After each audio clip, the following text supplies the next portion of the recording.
Hello future IITians and NITians. तो definite integration के पिछले लेक्चर में अपन ने पीरियोडिक प्रॉपर्टीज तक देखा था। अब उसके बाद कुछ और चीजें बच गई हैं, उन सबको अपन यहाँ पे कवर करेंगे, जिसमें सबसे पहला चीज है लेबनीज थ्योरम।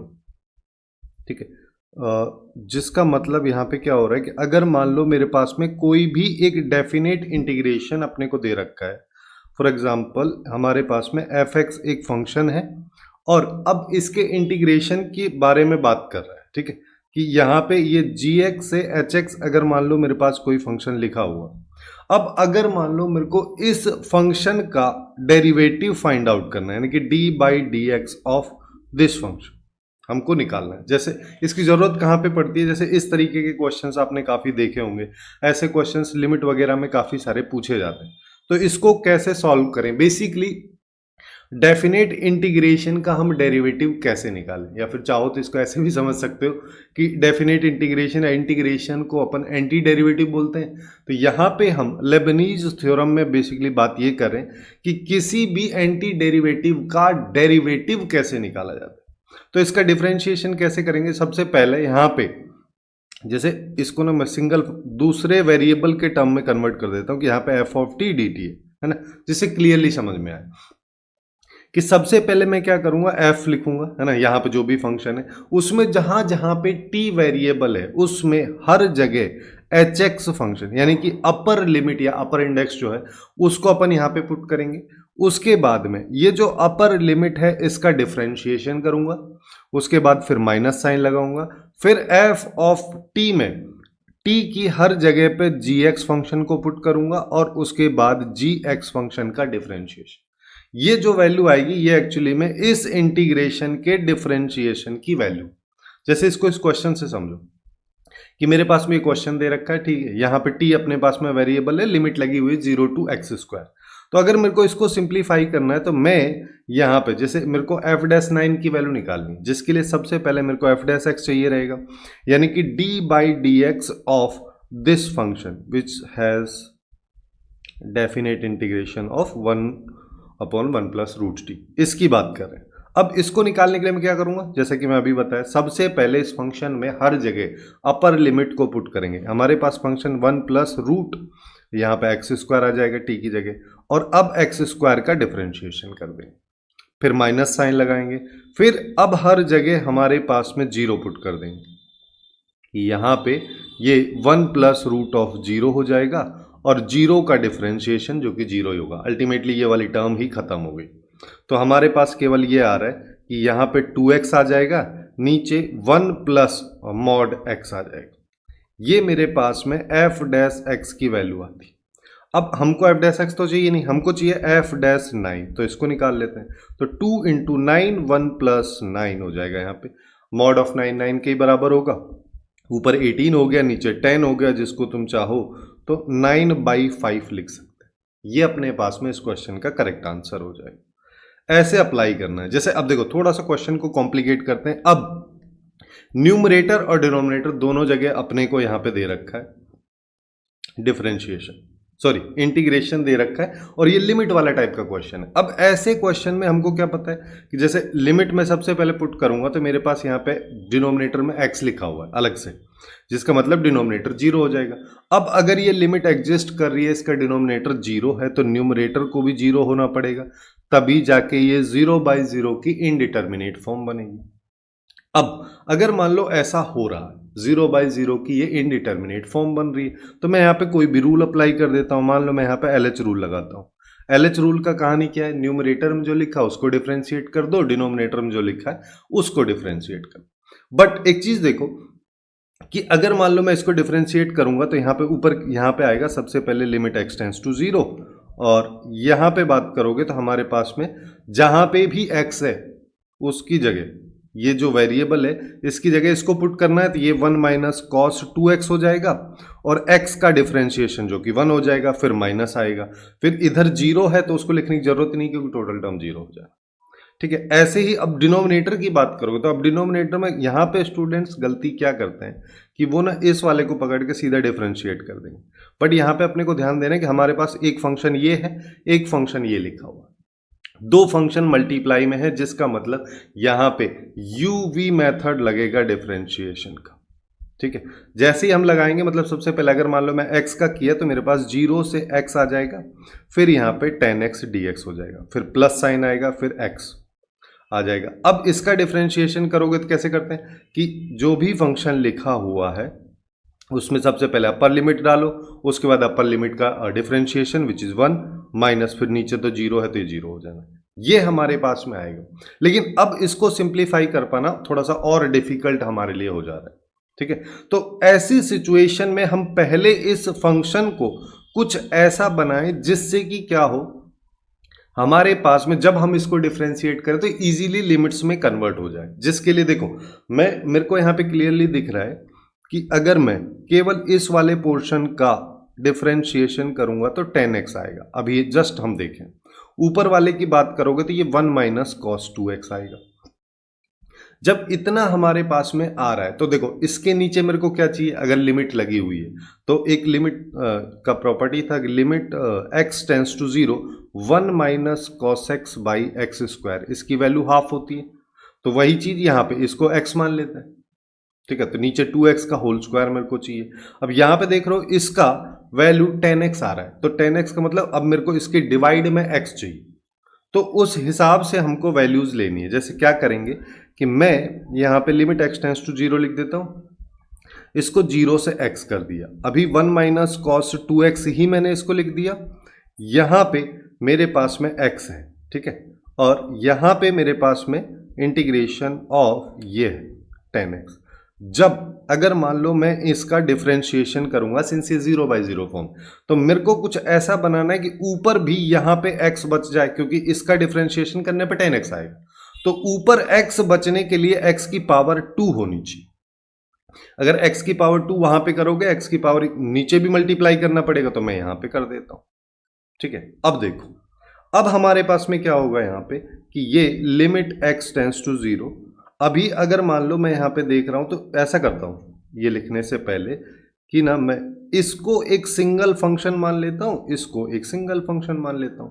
ये मेरे लिए fx हो गया, ये मेरे लिए gx हो गया। तो लिमिट में एक और प्रॉपर्टी हम पढ़े थे कि अगर limit x tends to 0 fx into gx function लिखा हुआ है तो हम इसको limit x tends to 0 for function fx और limit x tends to 0 for function gx ये लिख सकते हैं। ठीक है, अब अगर इतना हम लिख पा रहे हैं तो फिर क्वेश्चन खत्म हो गया। कैसे, मैं इसको दोनों पार्ट्स को अलग अलग सॉल्व कर लेता हूं, ज्यादा बेस्ट रहेगा, जिससे कि चीजें अपने लिए आसान हो जाएंगी। सबसे पहले हम बात कर रहे हैं fx की।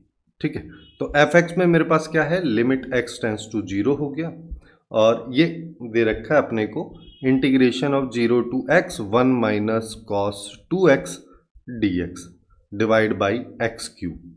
अब हम यहाँ पे क्या करते हैं कि अब हमको ये क्लियरली दिख भी रहा है कि 0/0 फॉर्म है। ठीक है, अब देखो एक चीज का अपने को यहाँ पे ध्यान रखना है कि फंक्शन ऐसा क्रिएट करना है जैसे हमने दो किए हैं कि ये 0/0 फॉर्म या कोई भी टाइप की जो इनडिटर्मिनेट फॉर्म है उसमें बने। ऐसा ना हो कि एक इन्फिनिटी बन जाए कि सीधा मैं 1/10x ले लेता, इंटीग्रेशन ऑफ 10x ले लेता, तो दिक्कत हो जाती।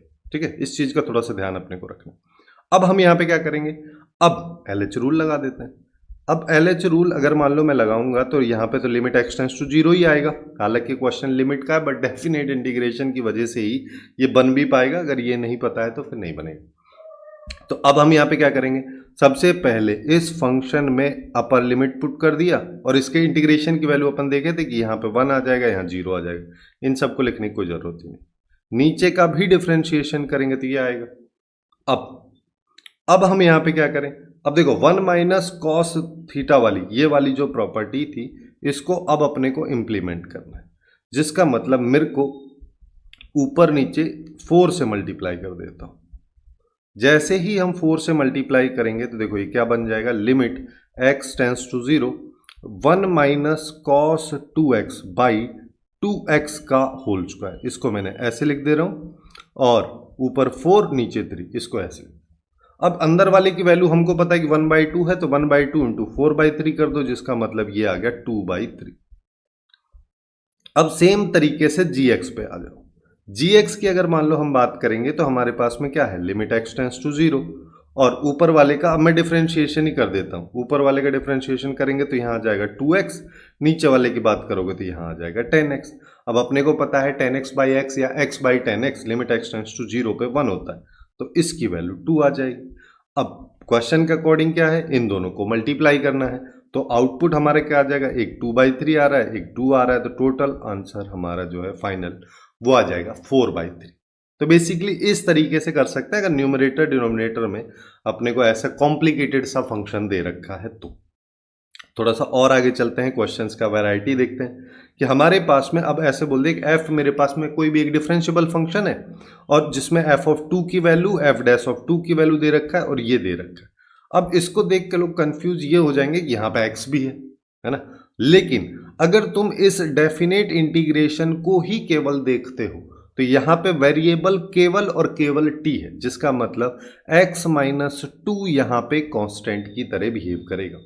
तो हमारे पास में ये फंक्शन एक्चुअली में लिखा ऐसे है कि लिमिट x टेंड्स टू 2, यहाँ पे आ जाएगा 1/x-2 और फिर इंटीग्रेशन है 0 to fx 4t³ dt, जिसको तुम चाहो तो ऐसे भी लिख सकते हो कि ये एक्चुअली में ऐसे लिखा है कि 0 to हमारे पास में fx है यहाँ पे और ये 4t³ dt है, इसके डिवाइड में x-2। अब काफ़ी आसान लग रहा होगा क्योंकि अगर डिनोमिनेटर में मैं यहाँ पे देख पा रहा हूँ जैसे ही लिमिट पुट करूँगा तो 0 हो रहा है, जिसका मतलब न्यूमरेटर भी 0 होगा, तभी इस लिमिट की वैल्यू एग्जिस्ट करेगी। तो ये 0/0 फॉर्म है। अब 0/0 फॉर्म है तो अपन इसको सिंप्लीफाई कर देते हैं। कैसे करेंगे, LH रूल लगा के। ठीक है, जब हम LH रूल यहाँ पे लगाएंगे तो सबसे पहले क्या होगा, लिमिट तो यही रहने वाली है और डिनोमिनेटर में 1 हो जाएगा उसका डिफरेंशिएशन क्योंकि x है। ऊपर वाले का डिफरेंशिएशन 4 इंटू fx का क्यूब, ये हो जाएगा, fx डाल दिया और फिर fx का डिफरेंशिएशन f' हो गया और इसके अंदर जो x लिखा है उसका डिफरेंशिएशन 1। ये मैं इसलिए बोल दे रहा हूँ क्योंकि अगर यहीं पे f ऑफ x की जगह f ऑफ 2x लिखा होता तो फिर यहाँ पे 2 मल्टीप्लाई में भी आता और लोअर लिमिट में 0 है तो अगले वाला 0 हो जाना है। अब इस लिमिट की वैल्यू अगर मान लो मेरे को निकालनी है तो 4 इंटू एफ ऑफ 2 का क्यूब इंटू f'(2) हो जाएगी। ये सारी वैल्यूज इसने खुद दे रखी हैं, तो यहाँ पे 4 आ गया और यहाँ पे देखोगे तो f ऑफ 2 की वैल्यू 6 है, 6 का क्यूब हो जाएगा। मैं इसको ना सिंप्लीफाई करने के लिए ऐसे कर देता हूँ और 1/48 से मल्टीप्लाई करना है। तो देखो, तो अपने पास में यहाँ पे कितना हो जाएगा, ये 24 हो गया, ये इससे गया 2 बार, ये इससे गया 3 बार, तो यहाँ पे बच गया 6 और 3 जिसका मल्टीप्लिकेशन हो जाएगा 18। तो ये क्वेश्चन ऐसे खत्म हो जाएगा। ऐसे ही एक जेईई एडवांस का क्वेश्चन भी दे रखा है, काफ़ी इंटरेस्टिंग टाइप का क्वेश्चन है ये। यहाँ पे कह रहा है कि हमारे पास में fx एक continuous function which vanishes exactly 1 point, मतलब fx जो है वो एक बार x की वैल्यू पे 0 होती है, जिसका मतलब चाहे तो इंक्रीजिंग होगा डिक्रीजिंग होगा, है ना। और f ऑफ 1 की वैल्यू इसने हाफ दे रखी है। फिर बोला है कि कैपिटल fx अगर मैं इस फंक्शन को मान लूँ for every x which is -1 to 1 और कैपिटल gx अगर मैं इसको मान लूँ तो मेरे को इस लिमिट की वैल्यू दे रखी है तो f ऑफ हाफ बताना है। अब देखो, अगर ये लिमिट की वैल्यू इसने दे रखी है तो हम यहाँ पे ये बोल रहे हैं कि एक पॉइंट पे अगर 0 हो रहा है तो ये 0/0 फॉर्म में दे रखा होगा। ठीक है, तो 0/0 फॉर्म में अगर ये दे रखा है तो मैं यहाँ पे LH रूल लगा देता हूँ। जब मैं यहाँ पे LH रूल लगाऊंगा तो ये क्या आएगा, f'(x), फिर यहाँ पे क्या आएगा g'(x) जिसकी वैल्यू 1/40। अब इसको निकालने के लिए हम यहाँ पे क्या करते हैं, एक सेकेंड मैं थोड़ा सा पेज एक एक्सटेंड कर देता हूँ, एक और कर लूँ जिससे बाद में दिक्कत हो, है ना। ये अब देखो, मेरे पास में fx फंक्शन इसने जो भी दे रखा है मैं f'(x) पहले निकाल लेता हूँ। f'(x) कैपिटल वाला अगर मैं निकालूंगा तो अपन इसका डिफरेंशिएशन करेंगे, जो क्या हो जाएगा, ये हो जाएगा fx। ठीक है, ऐसे ही g'(x) का करोगे तो सिंस यहाँ पे -1 से 2 में जा रहे हैं तो हम यहाँ, चलो इसको मॉड में ले लो कि यहाँ पे सबसे पहले अपर लिमिट को डालेंगे तो t की जगह x हो जाएगा, यहाँ पे f ऑफ x हो जाएगा, ये आ जाएगा और x का डिफरेंशिएशन जो कि 1 आ जाएगा। अगले वाले में देखोगे तो -1 है, कांस्टेंट है, उसका डिफरेंशिएशन करना रहेगा, वो 0 हो जाएगा। ये हमारे पास में इसकी वैल्यूज। ठीक है, तो क्वेश्चन के अकॉर्डिंग ये लिमिट लगा रहा है x टेंड्स टू 1, तो मैं ना वही कर देता हूँ कि यहाँ पे हमारे पास में लिमिट x टेंड्स टू 1 है, तो f डैश x की वैल्यू fx है ना। तो fx, x की जगह 1 डालना है, और फिर यहाँ पे क्या है, x की जगह 1 डालना है नीचे वाले में, इसमें, और ये आ जाएगा मॉड ऑफ f ऑफ 1, ये हमारे पास में, ठीक है। और ये सब है 1/14 के बराबर।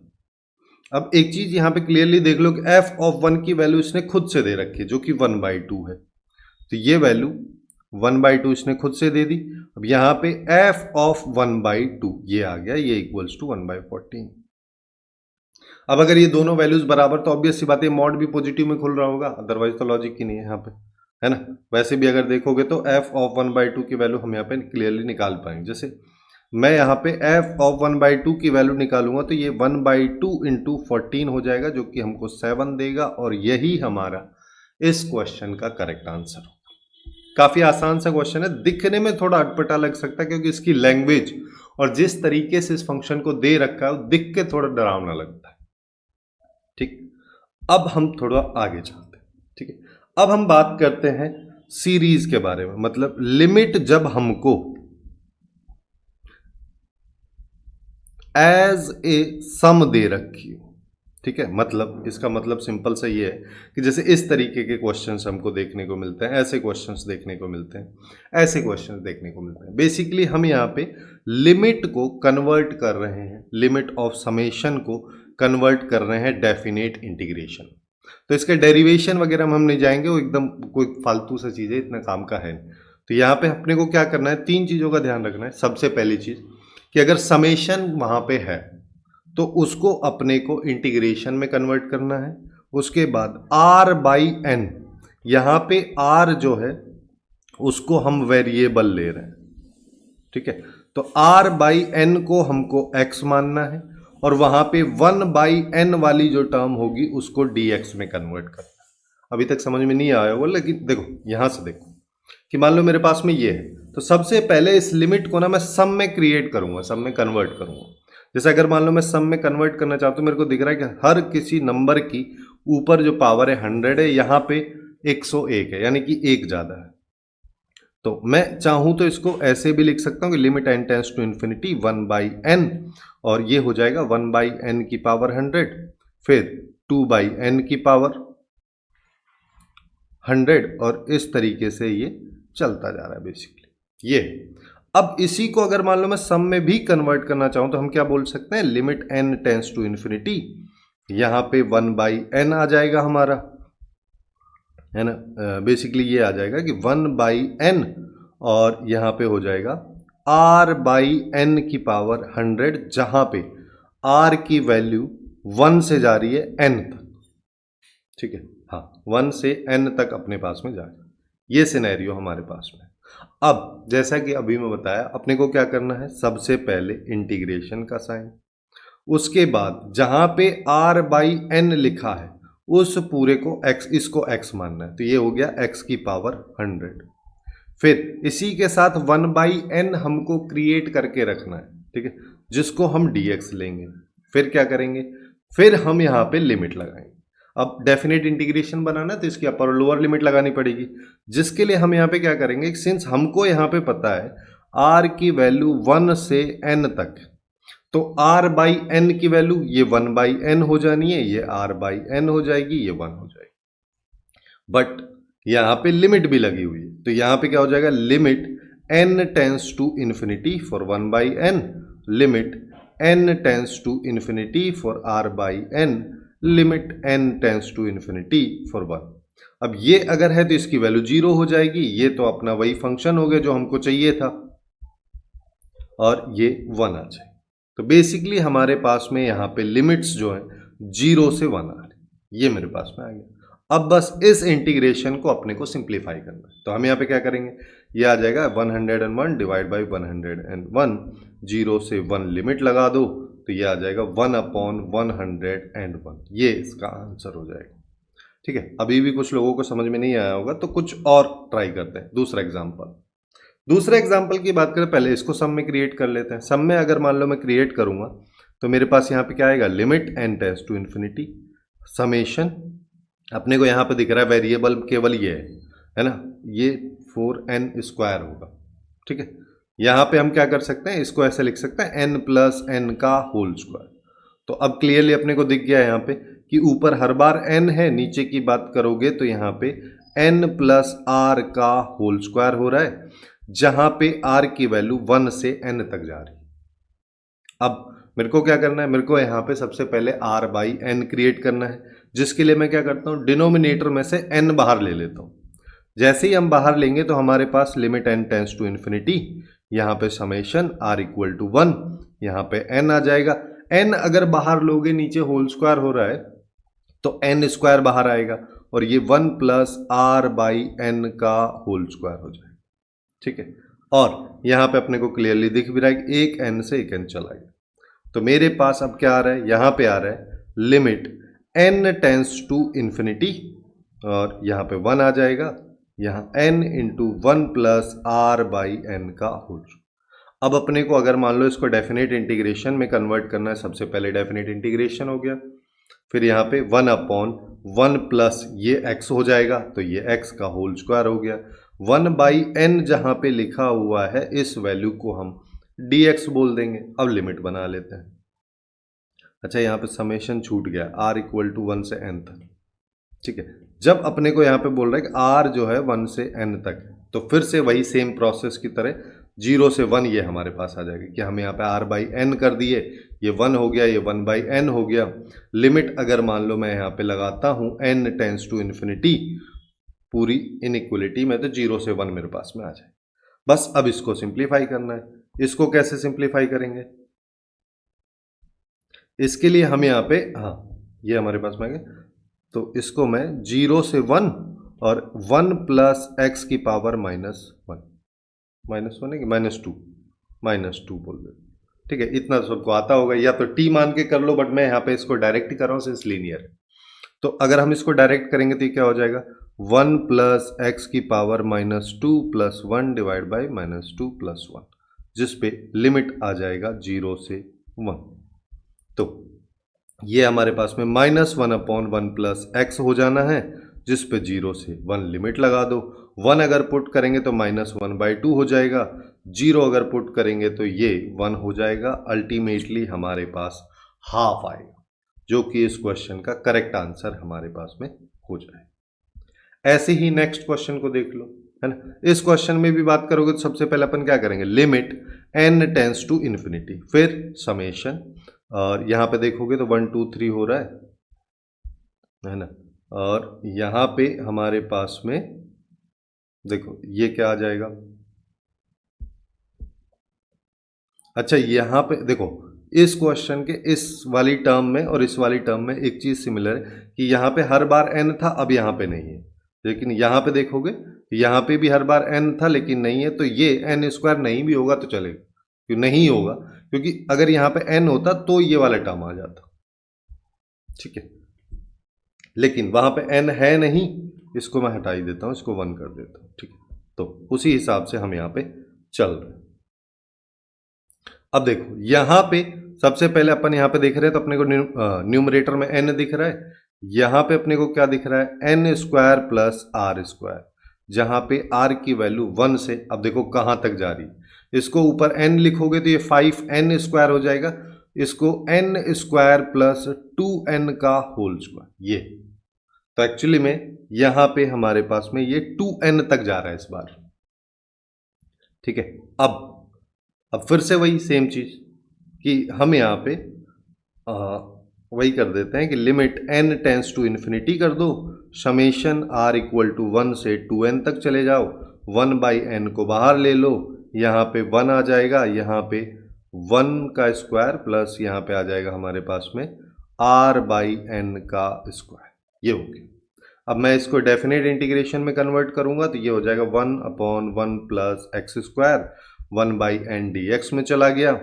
और अब देखो r की वैल्यू हमको यहाँ पे पता है 2n तक जा रही है 1 से, तो r/n की वैल्यू यहाँ से 2 तक जाएगी।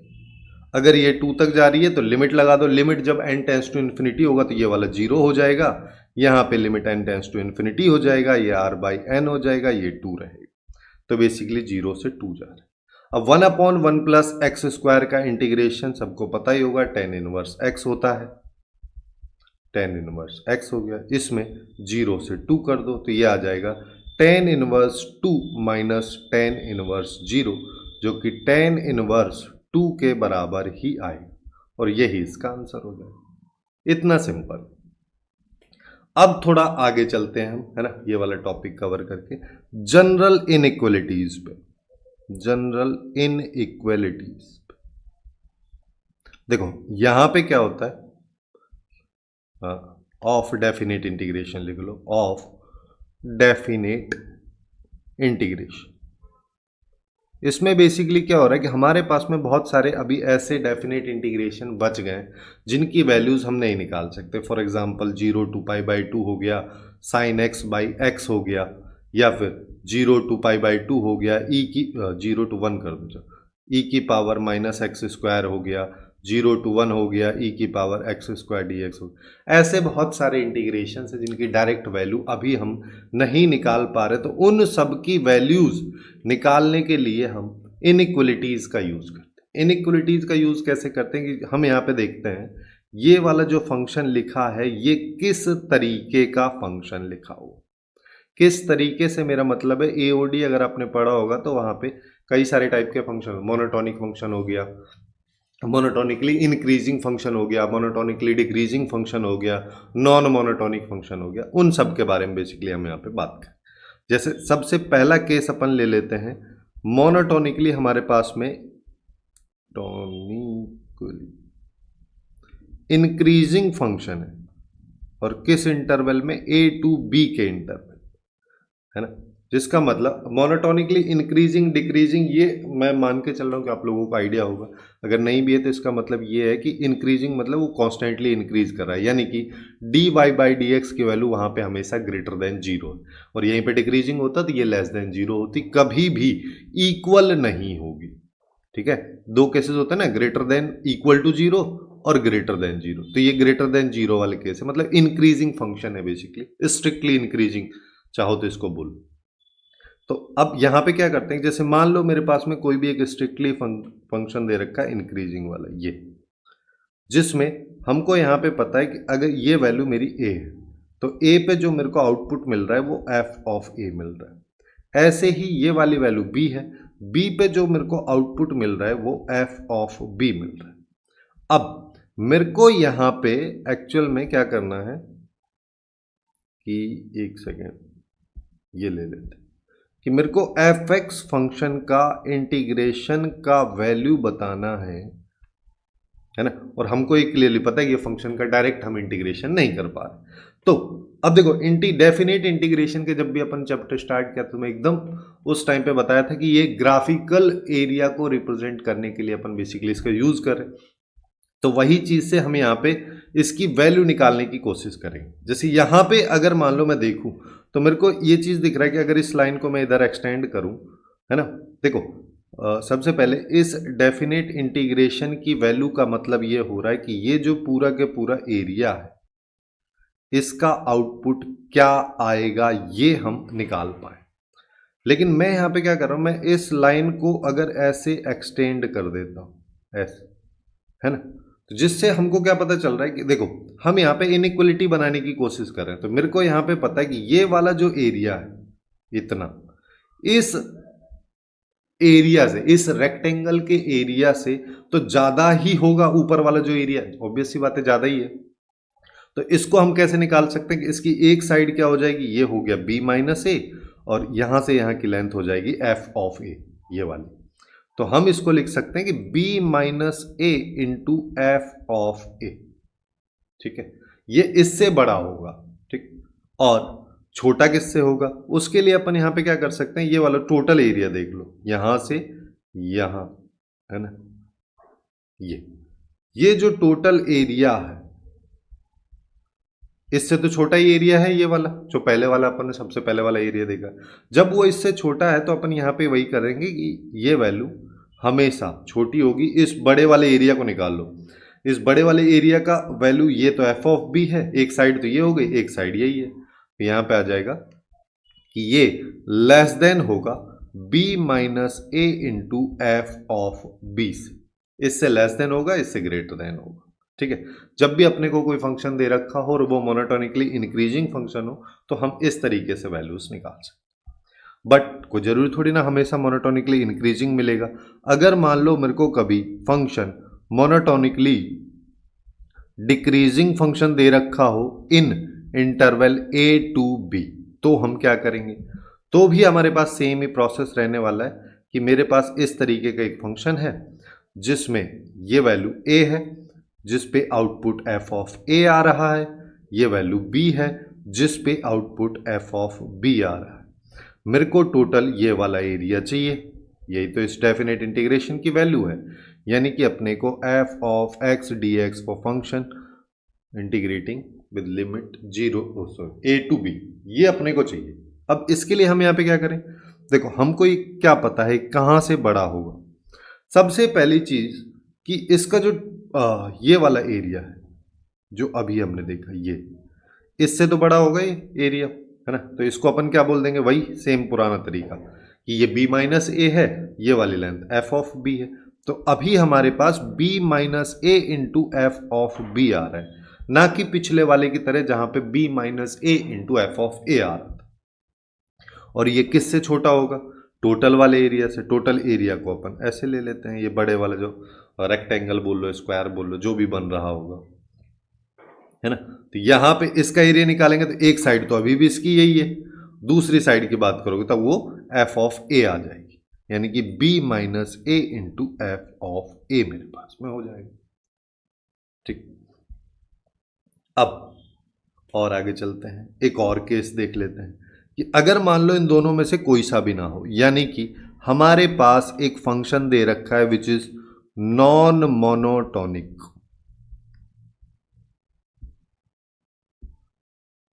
अच्छा, ये मोनोटोनिक लिख दिया मैं, ये मोनोटोनिक है एक्चुअली में, मोनोटोनिक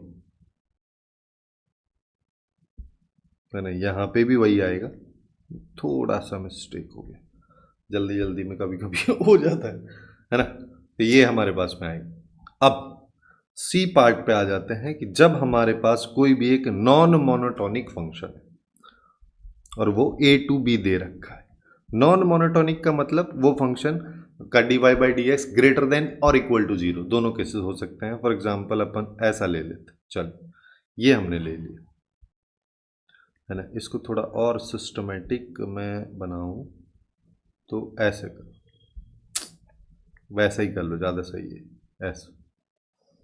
ठीक है, ये इस तरीके का हमारे पास में एक फंक्शन है जिसमें a ये है जहां पे वैल्यू f ऑफ a आ रही है, ये वैल्यू मेरे पास में b है जिस पे आउटपुट f ऑफ b आ रहा है।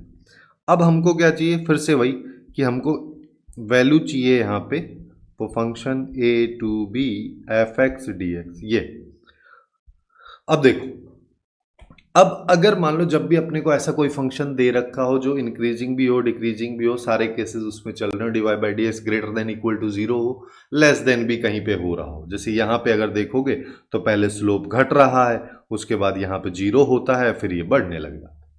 तो जब भी ऐसा सिनेरियो अपने को दे रखा हो तो यहाँ पे अपने को कंसिडर करनी है मिनिमम और मैक्सिमम वैल्यूज।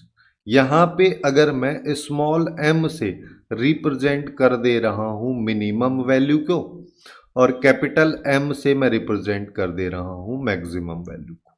ठीक है, मैक्सिमा और मैक्सिमम वैल्यू में फर्क कितना है, मैक्सिमा मतलब x की किस वैल्यू पे मैक्सिमम वैल्यू आ रही है, मिनिमा मतलब x की किस वैल्यू पे मिनिमम वैल्यू आ रही है, और जो वैल्यूज जो आ रही, जो आउटपुट आ रहा है उनको अपन मैक्सिमम और मिनिमम वैल्यूज बोलते हैं। बेसिकली ये y के आउटपुट है, मैक्सिमम मिनिमा x की वैल्यू अपने को बताता है, इनपुट की।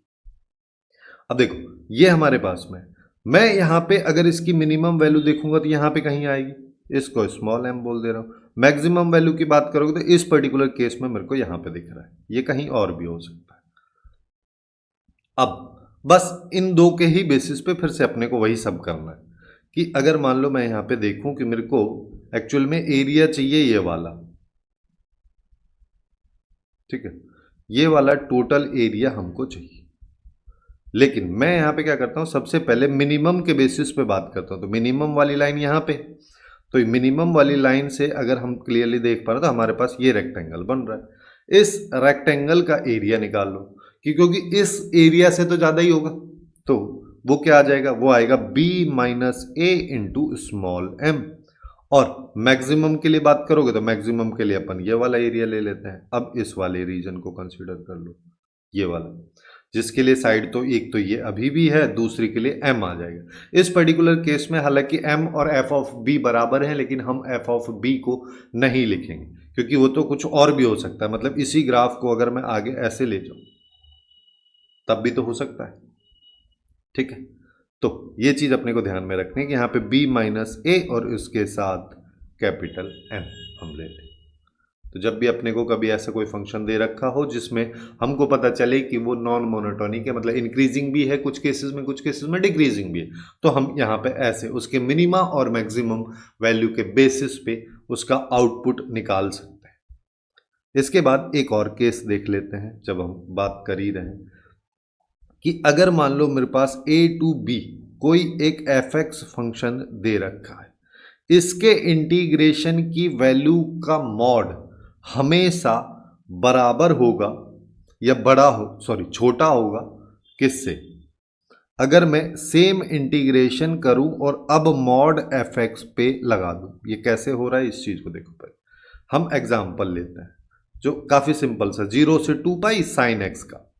अब तक तो तुम लोगों को समझ में आ ही गया होगा साइन एक्स का क्या होगा, कि ग्राफ से ही देख लो, एक इधर एक इधर, इसका एरिया 2, इसका बात करोगे -2, टोटल सम 0, तो ये बेसिकली 0 आएगा।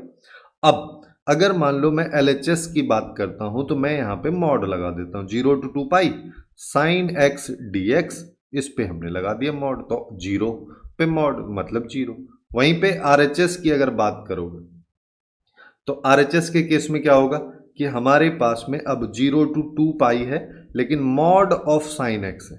तुम चाहो तो इसको ग्राफ से भी देख सकते हो कि ग्राफ से क्या हो जाएगा, मॉड ऑफ साइन एक्स ऐसा आता है, तो 2 + 2 4 हो जाएगा।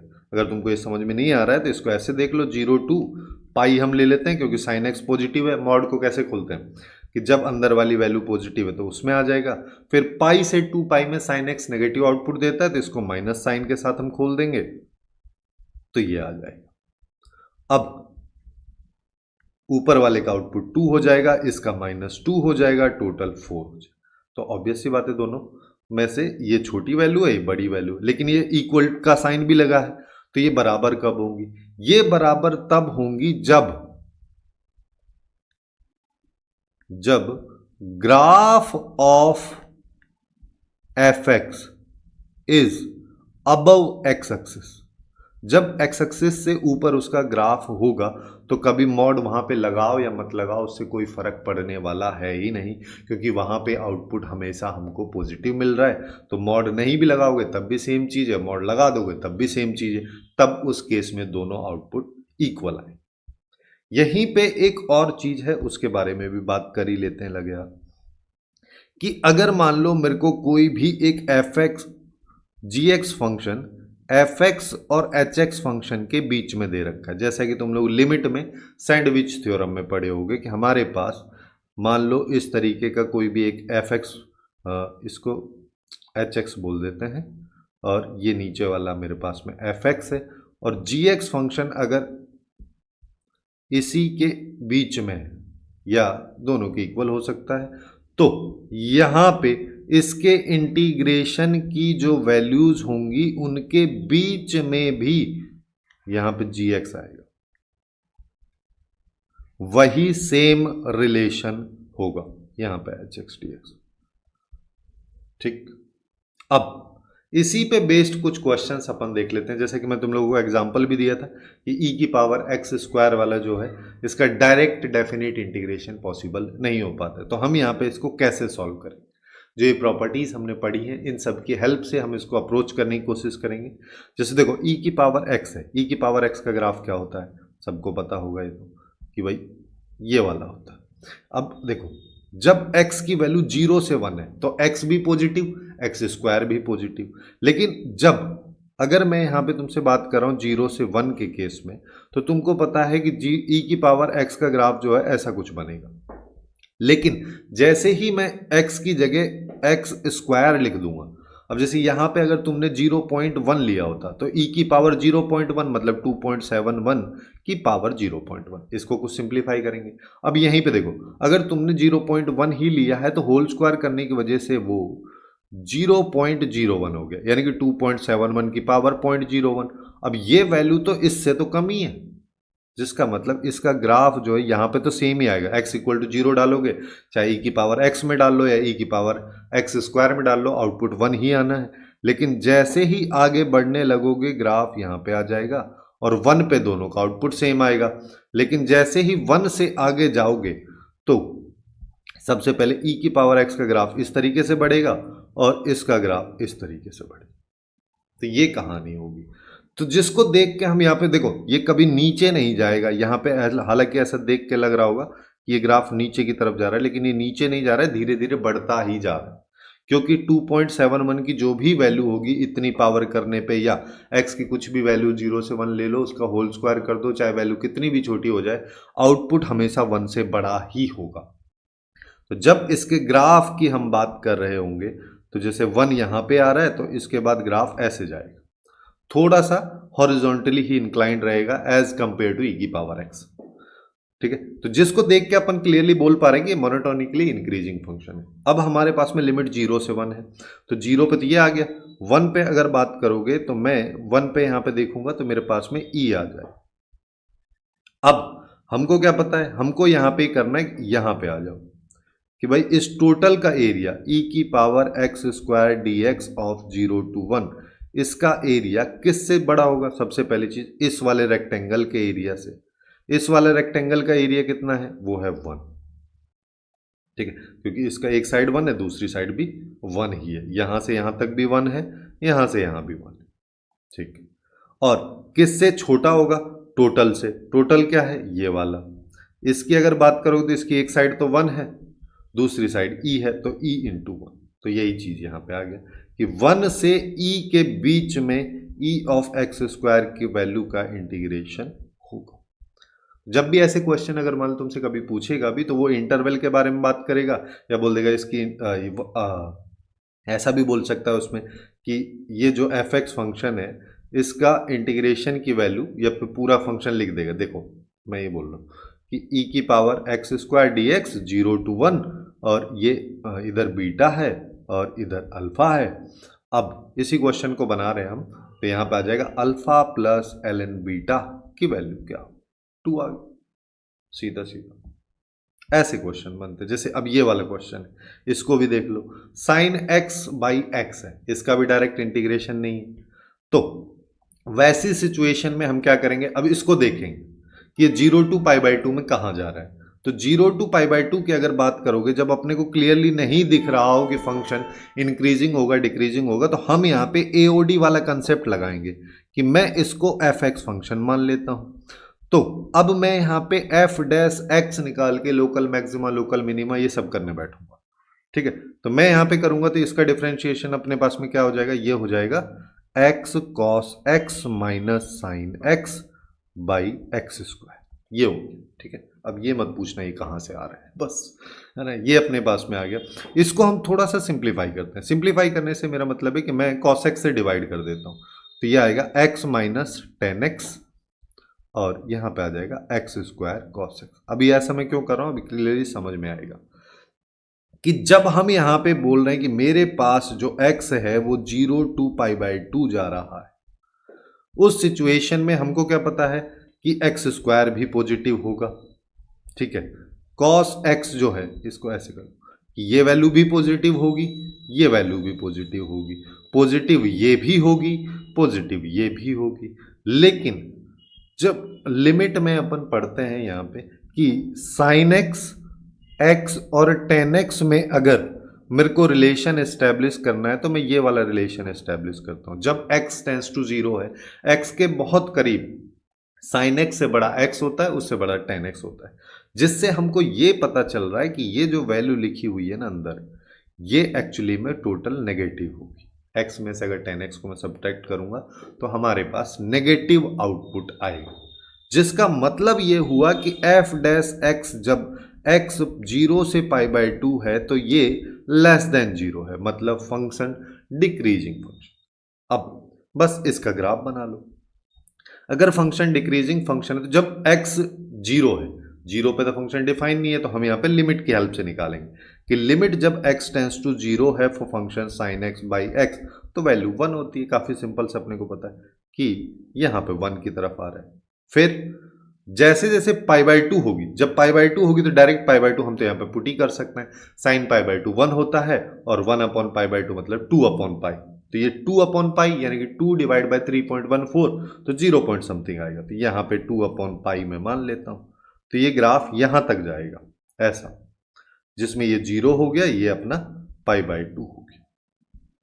अब हमको इसकी वैल्यू निकालनी, तो इसकी वैल्यू निकालने के लिए अपन क्या करेंगे, एक तो ये वाला एरिया इससे छोटा होगा ये, है ना, तो हम यहां पे कर देते हैं 0 to pi by 2 sine X D X. ये सबसे पहली बात तो छोटा होगा टोटल वाले एरिया से। टोटल वाला एरिया क्या है 1 इंटू पाई बाई 2, और बड़ा होगा किससे, इस वाले एरिया से, ये जो एरिया है इससे, इसकी एक साइड पाई बाई 2 दूसरी साइड 2 बाई पाई, यानी कि pi by 2 into 2 by pi.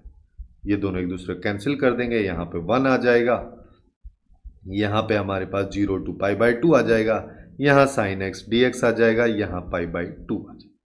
यही चीज अपने को प्रूव भी करनी है। तो इस तरीके से अपन बेसिकली इन इनइक्वलिटीज को हम यहाँ पे लगाते हैं। और कुछ क्वेश्चंस देख लेते हैं, बट इससे पहले एक चीज और समझ, चलो ये वाला क्वेश्चन पहले देख लो, है ना, बाकी आगे देखें कि हमारे पास में एफ एक्स एक फंक्शन दे रख, सॉरी ए एक फंक्शन है, बी एक फंक्शन है, ये एक्चुअली में जेई एडवांस का एक PYQ, ठीक है।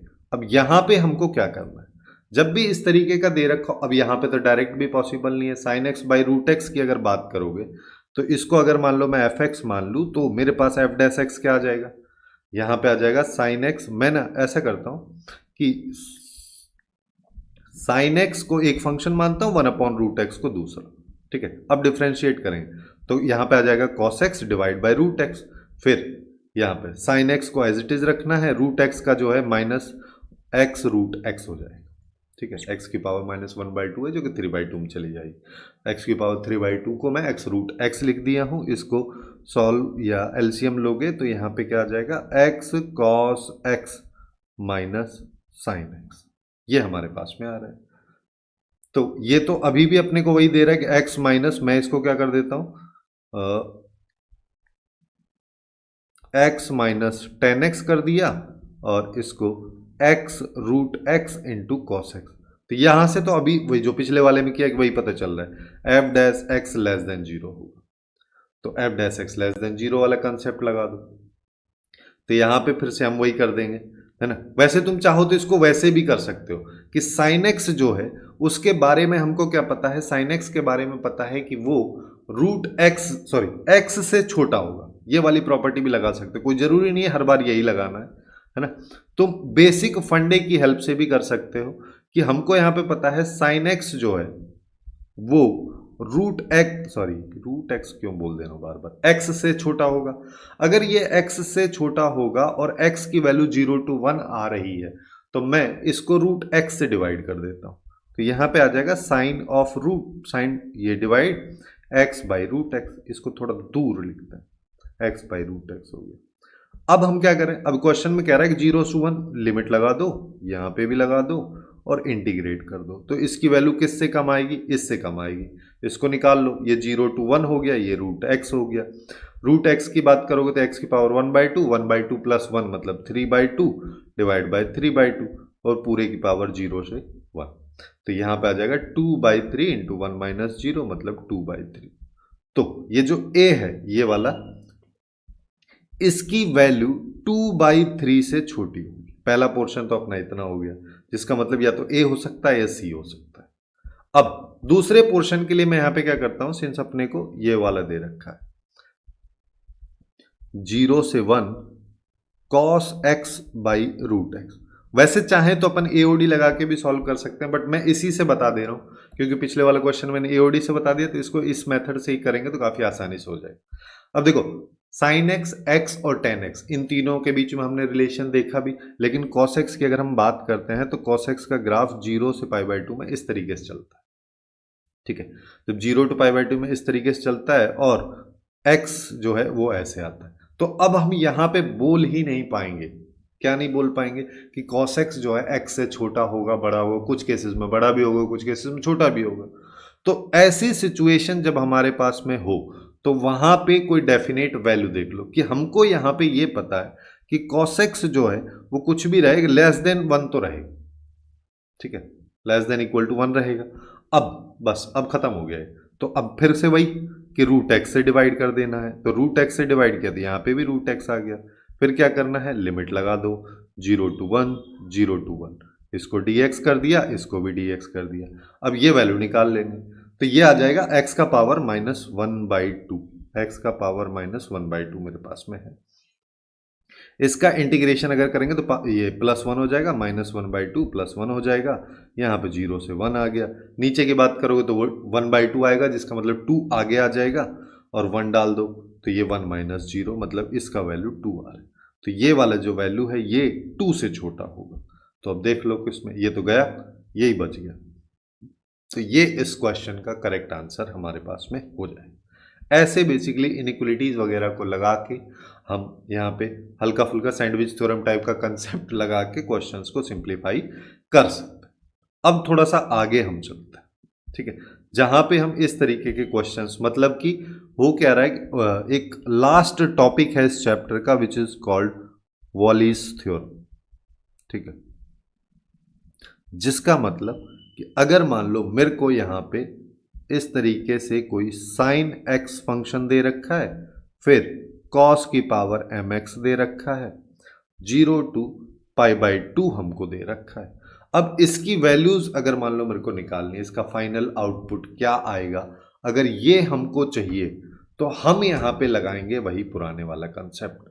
पुराने वाले कंसेप्ट से मेरा मतलब है, हम यहाँ पे रिडक्शन फॉर्मूला देखे थे इनडेफिनेट इंटीग्रेशन में, आप लोग खुद से पढ़े होंगे तो ये वाली चीज देखे होंगे कि साइन एक्स की पावर n होती है, m होती है, तो किस तरीके से रिडक्शन फॉर्मूला की हेल्प से हम इस वैल्यू को निकाल पाते हैं। अब वही चीज हम यहाँ पे करेंगे। अगर मान लो, देखो जनरली बुक्स में क्या होता है कि इसको ऐसे लिखा होता है, सबसे पहले इसके बारे में अलग से एक फॉर्मूला दे देगा, फिर इसके बारे में एक अलग से फॉर्मूला दे देगा, फिर दोनों के मल्टीप्लिकेशन वाला दे देगा। मैं एक्चुअली में एक में ही दोनों को कवर करना चाह रहा हूं। तो यहां पे इसकी वैल्यू की अगर बात करोगे तो क्या होगा, सबसे पहले अगर मेरे पास में n इसकी पावर है तो n - 1 इंटू, फिर यहां पे आएगा n - 3, फिर इस तरीके से ये चलता हुआ जा रहा है। ये सब अपने को करना है।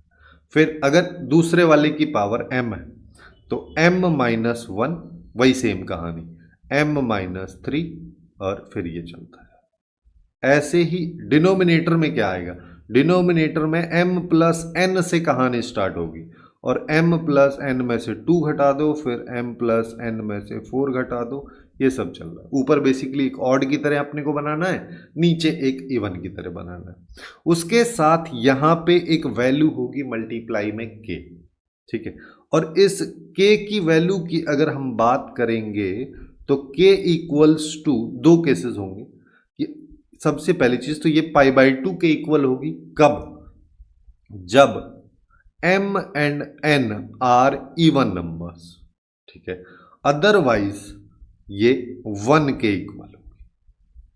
ठीक है, देखो हो क्या रहा है, कैसे चल रहा है। जैसे मान लो मेरे पास में ये एग्जांपल है कॉस, है ना, उससे पहले ना चलो ये कॉस ही कर लो, ज़्यादा बेस्ट है।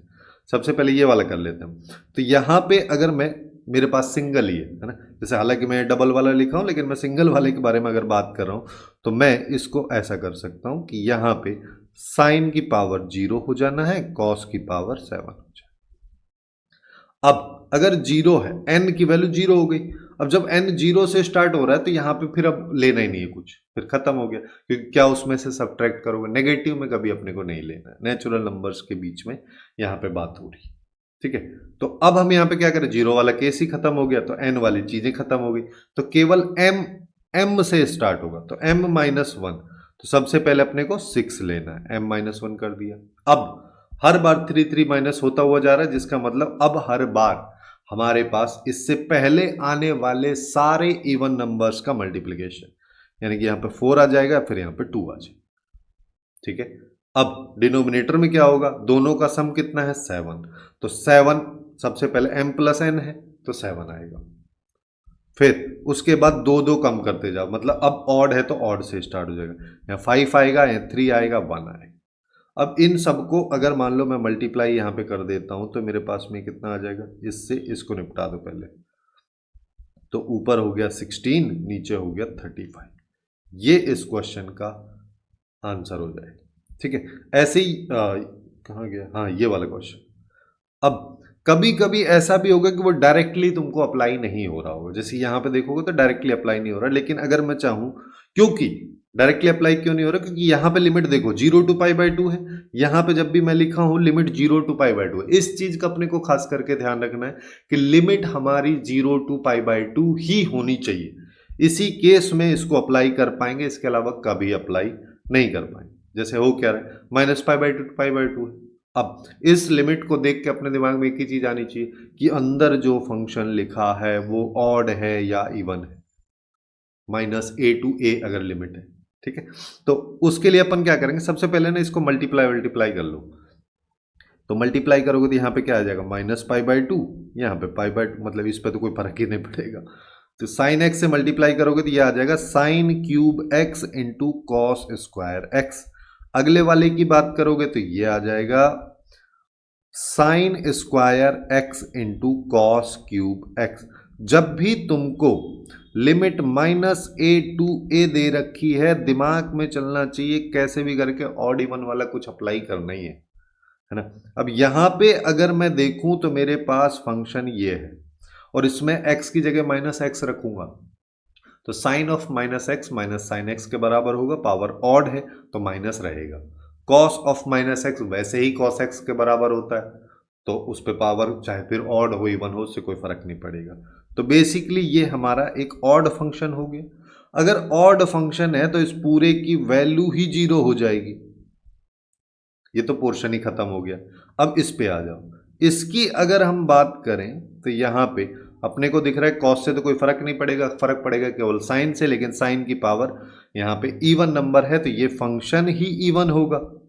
अगर फंक्शन इवन है तो -a to a वाली लिमिट को अपन क्या करते थे, 2 लिखते थे, फिर 0 to a यानी π/2, यहां पे आ जाएगा sine square x into cos cube x dx। ये अब मेरे को इसको सॉल्व करना है, जिसके लिए मैं क्या करूंगा, 2 तो बाहर है, अब अंदर आ जाओ। साइन की अगर बात करोगे तो पावर अपने पास में 2 है, ठीक है, यानी कि n की वैल्यू 2 है, तो 2 है तो 2 - 1 यानी कि 1 आएगा, बाकी और कुछ नहीं आएगा, क्योंकि 3 वगैरह माइनस करना है तो नेगेटिव चला जाता है ना, नेगेटिव नहीं जाएगा किसी भी हाल।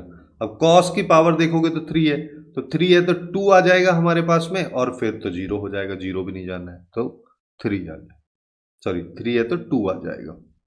नीचे की बात करोगे तो दोनों का सम कितना है, दोनों का सम 5 है, तो सबसे पहले क्या होगा, m+n यानी कि 5 आएगा, इसमें से 2 घटा दो तो हमारे पास में 3 आ जाएगा, 3 में से अब 2 घटाओगे तो 1 आ जाएगा, ये हमारे पास में होगा। इसको सिंप्लीफाई कर लो, ये इसका आंसर हो जाएगा। तो यहाँ पे 4 आ गया, नीचे 15 आ गया, तो 4/15 एक्चुअली में इस क्वेश्चन का आंसर होगा। अब बात करते हैं हम इस सेगमेंट के लास्ट क्वेश्चन के बारे में, है ना, जो जिसमें हम चाहें तो इसको अप्लाई भी कर सकते हैं। ठीक है, ये अब घूम फिर के इसमें अप्लाई होने वाला है। चीजें यहाँ पे कॉम्प्लिकेट दिख रही हैं, है ना, कि डायरेक्ट तो अप्लाई नहीं कर पाएंगे क्योंकि वहां पे साइन की पावर n इंटू कॉस की पावर m मेरे को चाहिए था, लेकिन यहाँ पे क्या हो रहा है, यहाँ पे तो हमारे पास चीजें कुछ ऐसी हैं कि x भी साथ में है। अगर मेरे पास x साथ में है तो मेरे को यहाँ पे देखो क्या करना। सबसे पहले हमने इसको i मान लिया, i मानने के बाद f ऑफ a को रिप्लेस कर दो f of a plus B minus X से, यानी कि 0 प्लस 2 पाई माइनस एक्स से मेरे को रिप्लेस करना है, अल्टीमेटली 2 पाई माइनस एक्स से। तो यहाँ पे क्या आ जाएगा, 0 से 2 पाई आ गया, यहाँ पे 2 पाई माइनस एक्स हो जाएगा। Sine 2 pi minus theta minus sine theta के बराबर होगा, लेकिन पावर इवन है तो ये यही रहने वाला है, इस पे कोई फर्क नहीं पड़ रहा है। फिर cos 2 pi minus theta already positive होता है तो यहाँ पे यही आ जाए। अब इसको अगर तुम, ये सब i के बराबर है ना, अब तुम इसको खोल के देखोगे तुमको क्लियरली दिख भी रहा है। चलो अगर नहीं भी देखोगे ना खोल के, ऐसा करते हैं, इसको इक्वेशन 1 बोल देते हैं, इसको 2 बोल देते हैं, दोनों को ऐड कर देते हैं। दोनों को ऐड किया, लेफ्ट में आया 2i, राइट साइड की बात करोगे तो यहाँ पे 0 से 2 पाई, फिर यहाँ पे एक तो x है, मैं यहाँ पे एक्चुअली में क्या कर रहा हूँ, साइन 6 कॉस की पावर 4, इसको कॉमन ले लिया तो x plus 2 pi minus x, ये आ गया। x से x खत्म तो यहाँ पे 2 पाई आ गया, ये 0 से पाई हो गया, 2 पाई को मैंने, वो 2i था, ये 2 पाई लिख दिया। यहाँ पे साइन की पावर 6 इंटू कॉस की पावर 4, ये आ जाए। अगर ये आ रहा है तो 2 से गया 2। अब देखो, अब हमारे पास क्या आ रहा है, i है ना, और ये 2 पाई है।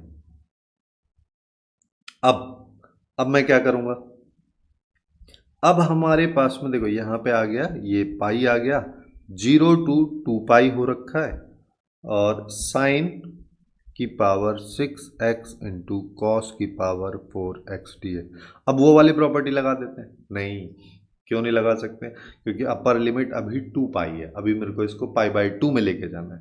तो पाई बाई 2 लेके जाने के लिए अपन क्या करते हैं, 0 टू 2a, अगर मेरे को fx दिख रहा है तो मैं 0 टू a करूंगा, फिर fx लिखूंगा, फिर f of 2a minus x, और फिर पूरे का d, ये होता है। तो बस यही चीज़ हम अप्लाई करेंगे, तो यहाँ पे आ जाएगा पाई, ये 0 टू पाई हो जाएगा। सबसे पहले तो यही फंक्शन आएगा, उसके बाद फिर प्लस साइन लगेगा। अब 2a माइनस एक्स यानी कि 2 पाई माइनस एक्स में करूंगा, जिससे कोई फर्क इस पे पड़ेगा नहीं, तो ये वापस से यही सेम फंक्शन रहेगा। ठीक है, तो ये मेरे पास में आ गया। अगर ये हमारे पास में आ रहा है तो यहाँ पे ये आ जाएगा 2 पाई के बराबर, ये 0 टू पाई हो गया, अभी भी फंक्शन वही है। ठीक है, फिर से एक बार और घटाएंगे, जिससे क्या होगा, यहाँ पे 2 पाई हो जाएगा, यहाँ 0 टू पाई बाई 2 हो जाएगा। सबसे पहले तो fx फंक्शन लिख दोगे, उसके बाद में पाई माइनस एक्स, अब मेरे को इस fx फंक्शन में सब्स्टिट्यूट करना है। Sine pi minus x sign X के बराबर ही होता है, तो यही आएगा। Cos pi minus x minus cos x के बराबर होगा, लेकिन पावर यहाँ पे 4 है विच इज इवन नंबर, तो ये वापस से यही हो जाएगा। तो एक्चुअली में हमारे पास ये आ जाएगा 2 टाइम्स ये हो जाएगा तो 4 पाई आएगा, 0 टू पाई बाई 2 साइन की पावर 6x कॉस की पावर 4, ये हो।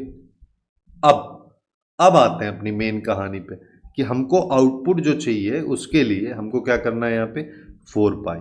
उसके बाद अब साइन की पावर 6 है, तो जैसा कि अपन यहाँ पे देख पा रहे थे 6 अगर है तो हम यहाँ पे क्या करेंगे, 6 माइनस 1 यानी कि 5, उसके बाद 6 माइनस 3 यानी 3, और फिर 1, ये साइन के लिए हो गया। कॉस के लिए बात करोगे तो 4 है, तो 4 माइनस 1 यानी कि ये तो साइन के लिए हो गया, कॉस के लिए 3 और 1 आ गया। डिनोमिनेटर में आ जाओ, दोनों का सम 10 है, तो यहाँ पे क्या आएगा, 10 into 8 into 6 into 4 into 2 into 1 तो आएगा ही नहीं, ये आए। अब देखो, अब हम करते हैं इसको सिंप्लीफाई, तो 4 से तो 4 गया है ना, 3 से गया ये हमारे पास, ठीक है, ये आ जाए। तो 5 से इसको निपटा देते हैं, 5 से अगर ये जाएगा तो हमारे पास में 2 आ जाएगा। ठीक है, तो मेरे पास में, हाँ, तो मेरे पास में ऊपर बच रहा है 3 पाई, नीचे कितना बच रहा है, नीचे की अगर अपन बात करेंगे तो यहाँ पे आ जाएगा 16, ये 64 आ रहा है, कुछ मिस्टेक हुआ है क्या? यहां पे हमारे पास में देखो, एक सेकेंड थोड़ा सा देख लेते हैं, इसमें कहीं मिस्टेक नहीं होना चाहिए। हमारे पास में ये था 2 पाई माइनस मैंने x कर दिया, जिससे 2 पाई आएगा, 2 पाई आया, पाई 2 से 2 गया, पाई आया। फिर उसके बाद में 2 पाई को अपन ने पाई में कन्वर्ट किया तो 2 आया, तो 2 पाई हो जाएगा।